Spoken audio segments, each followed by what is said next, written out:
Hi hello నమస్తే welcome back to your channel. నేను వంశీ, మనతోని సీనియర్ జర్నలిస్ట్ భరద్వాజ్ గారు ఉన్నారు. సార్ నమస్కారం. సార్ నమస్తే. ఇప్పుడు స్టార్ హీరో యష్ గారి మీద కొన్ని కేసు నమోదు చేశారు సార్. అటవీ శాఖ వాళ్ళు షూటింగ్ కోసం అడవిలు నరికేయటం, ఈ ఫైరింగ్ ఉద్దేశం మీద చేశారు సార్. మీ అభిప్రాయం? అంటే అటవీ పరిరక్షణ అనేది అటవీ శాఖ లక్ష్యం.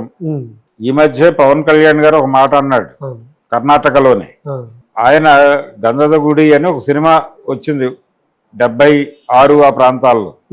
విష్ణువర్ధన్, రాజ్ కుమార్ కలిసి యాక్ట్ చేసిన సినిమా. దాన్నే 2 క్యారెక్టర్లు కలిపి ఒక క్యారెక్టర్ చేసి అడవిరాముడు అనే పేరుతో ఎన్టీఆర్ తో తీశారు తెలుగులో. అడవిరాముడు అంటే ఒక రకంగా అడవిరాముడులో హీరో అడవుల్ని పరిరక్షించడం లక్ష్యంగా ఉంటాడు. కానీ ఇప్పటి హీరో గంధపు స్మగ్లర్ గా మారి ఉన్నాడు. కాబట్టి గంధపు చెట్ల స్మగ్లర్లు ఇప్పుడు మనకి స్మగ్లర్లు హీరోలు అయిపోయారు. ఇప్పుడు ఆ రోజుల్లో హీరోలు అడవులను కాపాడేవారు అని అన్నాడు ఆయన. ఎవరు? పవన్ కళ్యాణ్ మాట్లాడాడు. కాబట్టి అటవీ పరిరక్షణ అనేది ఆ శాఖ యొక్క పరమోద్ధరణ, అంటే పరమోద్దేశం అదే అటవీ పరిరక్షణ. మీరు షూటింగ్ కి పర్మిషన్ తీసుకున్నారు, షూటింగ్ అడవిలో చేసుకోవడానికి పర్మిషన్ తీసుకున్నారు. మీకెవరు హక్కు ఇచ్చారు మీ ఇష్టం వచ్చినట్టు చెట్లను కొట్టేయడానికి? Reserved forest. అది రిజర్వ్ ఫారెస్ట్ అనేది ఒక చట్టం ద్వారా సాధించుకుంది ప్రభుత్వం. అంటే రిజర్వ్ ఫారెస్ట్ అని చెప్పడం అంటే అవంతా ప్రభుత్వానికి సంబంధించినటువంటి అటవులు, అటవీ భూములు. అని ఆ ఏరియాలో వాళ్ళు అనుమతి ఇచ్చిన మేరకు, అనుమతించిన పద్ధతిలో దేన్ని ఇబ్బంది పెట్టకుండా యాజ్ ఇట్ ఈజ్ గా ఎలా ఇచ్చారో మీకు అలాగే తిరిగి అప్పచెప్పాలి లొకేషన్. మీరు మీ సినిమా కోసం చెట్లు నరికేస్తే వాళ్ళు ఎలా ఒప్పుకుంటారు? అది తప్పు కదా. మీరు అలా నరికే సన్నివేశాలు ఏమన్నా ఉంటే మీరు వేరే చోట ఎక్కడైనా షూట్ చేసుకోండి. మీ తోటల్లో షూట్ చేసుకోండి, లేదా స్టూడియోలో సెట్లు వేసుకోండి, లేకపోతే విఎఫ్ఎక్స్ లో చేసుకోండి. అంతే తప్ప ఒరిజినల్ లొకేషన్ లోకి వచ్చి మేము ఇచ్చిన పర్మిషన్ పెట్టుకొని మీరు షూటింగ్ చేసుకుంటూ మధ్యలో మీ ఇష్టం వచ్చినట్టుగా చెట్లను కొట్టేయడానికి మీరెవరు? Reserve forest. అది రిజర్వ్ ఫారెస్ట్ లో అక్కడ బతికే ఆదివాసీలకే అడవులను కొట్టే హక్కు లేదు. అడవి మీద బతికే ఆదివాసులకే అడవి మీద బతికే హక్కును రద్దు చేయటమే రిజర్వ్ ఫారెస్ట్ యాక్ట్ పరమోద్దేశం.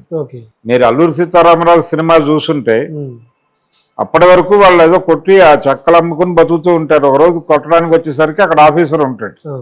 మీరెవరు కొట్టడానికి అంటే ఇది మా అడవి, మేము ఇక్కడే పుట్టి పెరుగుతున్నాం అంటారు. వాడు ఇలా పుట్టి పెరిగినంత మాత్రాన్ని అడవులు కొట్టుకు తినే హక్కులు ఏది మీకు? మీరు వెళ్ళిపోయి మీ పని చేసుకోండి, అటవీ రక్షణ మా ఉద్దేశం, ఇక్కడికి వచ్చి చెట్లు కొడితే ఊరుకోం సహించం అంటాడే. ఇలాంటి ఒక పరిస్థితి. అంటే రిజర్వ్ చేయటం అనేది ప్రభుత్వానికి మాత్రమే హక్కు ఉంటుంది, దాని మీద ఇంకెవరికి హక్కు లేదు. దాని మీద ఎవరైనా గనక గొడ్డలి పెడితే వాళ్ళ మీద కేసులు పెట్టి లోపలేయచ్చు. దగ్గర దగ్గర 100 ఎకరాల పైగా నరికారు. అంటే వీళ్ళ షూటింగ్ అవసరం అయి ఉండొచ్చు. షూటింగ్ కోసం అంటే చుట్టూ అడవి మధ్యలో ఏదో పెద్ద గ్రౌండ్ ఇలా ఏదో ఊహించి ఉంటారు వాళ్ళు. ఇలాంటి ఊహలు ఊహించే ముందు అటవీ శాఖ అనుమతించదు అనే విషయం తెలుసుకోవాలి. ఓన్ సెట్స్ వేసుకోవాలి. లేదు తామనుకున్నటువంటి ఏరియాలో, తాము సెలెక్ట్ చేసినటువంటి ఏరియాలో ఒక అడవిని డెవలప్ చేసి దానిలో షూటింగ్ చేసుకోండి. అంతే తప్ప మీరు రిజర్వ్ ఫారెస్ట్ లోకి వచ్చి మీ పద్ధతిలో దాన్ని మలుచుకుంటామంటే ప్రభుత్వం ఎలా ఒప్పుకుంటుంది? ఏదైనా సరే ఒక స్కూల్ షూటింగ్ కి తీసుకుంటే షూటింగ్ అయిపోయిన తర్వాత యాజ్ ఇట్ ఈజ్ గా తీసుకునేటప్పుడు ఏ పొజిషన్ లో ఉందో ఆ పొజిషన్ లో తిరిగి అప్పచెప్పడం వీళ్ళ బాధ్యత. అలాగే ఈ సినిమాకి సంబంధించి షూటింగ్ చేసుకుంటా ఉన్నారు, చేసుకోండి. చెట్లు కొట్టే రైట్ ఎవరు ఇచ్చారు మీకు? కొడితే పెంచి ఇవ్వాలి. కాబట్టి ఈ ప్రాబ్లం ఉంటుంది. ఎక్కడైనా సరే ఒక లొకేషన్ ని తీసుకునేటప్పుడు ఒళ్ళు దగ్గర పెట్టుకుని షూటింగ్ చేయాలి. అక్కడ ఏ రకమైన డిస్టర్బెన్స్ చేయడానికి వీళ్ళకి హక్కు లేదు. ఏ రకమైనటువంటి ఆస్తి నష్టం కలిగించడానికి వీళ్ళకి హక్కు లేదు. వాళ్ళు కేసులు పెట్టచ్చు. అందుకని కొంచెం జాగ్రత్తగా వ్యవహరించాలి. షూటింగ్ చేస్తున్నాం కాబట్టి మనం ఏదో సినిమా వాళ్ళం అన్నిటికీ అతీతులం అంటే కుదరదు. సినిమా వాళ్ళు అయినప్పటికీ మీరు కూడా పద్ధతిగా వ్యవహరించాల్సిన సందర్భాలు అనేకం ఉంటాయి. ఇప్పుడు ఎవరైనా షూటింగ్ పర్మిషన్ ఇవ్వమని లెటర్ ఇచ్చారనుకోండి, వాళ్ళు ఏం చేస్తారు? ఇమ్మీడియట్ గా పంపిస్తారు అక్కడికి. అంటే వీళ్ళ చరిత్ర కూడా రికార్డ్ అవుతుంది. ఇప్పుడు ఈ చెట్లు కొట్టేసారి ఇవన్నీ రికార్డ్ అవుతుంది కదా.